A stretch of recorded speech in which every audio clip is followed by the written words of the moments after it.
Hello friends, बहुत बहुत स्वागत है आप लोग का मेरे किचन में। आप लोग देख रहे हैं भोजपुरी फूड चैनल।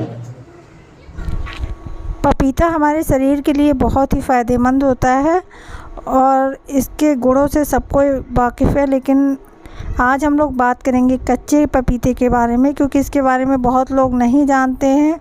और कच्चा पपीता भी हमारे शरीर के लिए बहुत ही फ़ायदेमंद होता है। ये शरीर की सूजन को कम करता है। इसमें काफ़ी अच्छी मात्रा में फाइबर पाया जाता है, पोटेशियम पाया जाता है, फोलेट पाया जाता है, जो ब्लड प्रेशर और दिल की बीमारियों में फ़ायदेमंद होता है। तो ये आज हम बनाएंगे कच्चे पपीते की रेसिपी। तो कच्चा पपीता लिए हमने काट कर पपीते को छील लेंगे, इसके छिलके को उतार देंगे। कच्चा पपीता दिल की बीमारियों को कम करने में मददगार होता है, तो कच्चे पपीते का सेवन ज़रूर करें। और ये हमने पपीता छील लिया है, इसे साफ़ पानी से धो लेंगे और फिर इसे छोटे छोटे टुकड़ों में काट लेंगे।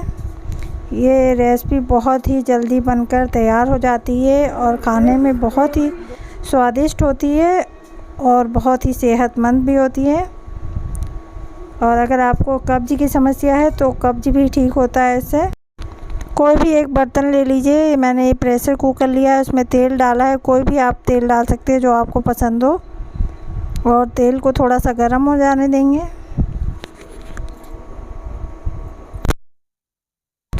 थोड़ा सा जीरा डालेंगे और एक कटा हुआ प्याज डाल के चलाते हुए हल्का सा प्याज को पका लेंगे, बहुत ज़्यादा लाल नहीं करेंगे।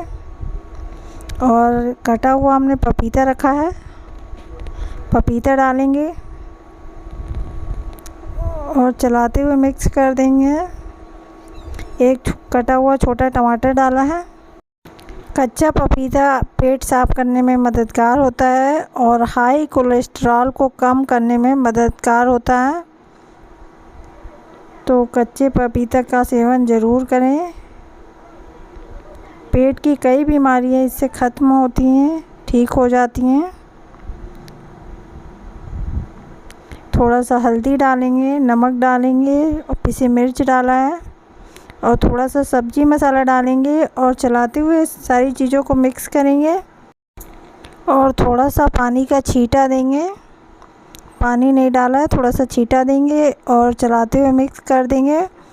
और प्रेशर कुकर का ढक्कन हमने बंद कर दिया है और फ्लेम को बिल्कुल लो कर देंगे और धीमे धीमे सब्ज़ी को 10 से 15 मिनट पकाएंगे। ये सब्ज़ी हमारी बनकर तैयार हो गई। बहुत ही स्वादिष्ट लगती है सब्ज़ी खाने में। तो इस रेसिपी को आप ज़रूर ट्राई करें और अच्छी लगी रेसिपी तो कमेंट करें, शेयर करें और मेरे चैनल को सब्सक्राइब करें। मेरी रेसिपी देखने के लिए बहुत बहुत धन्यवाद।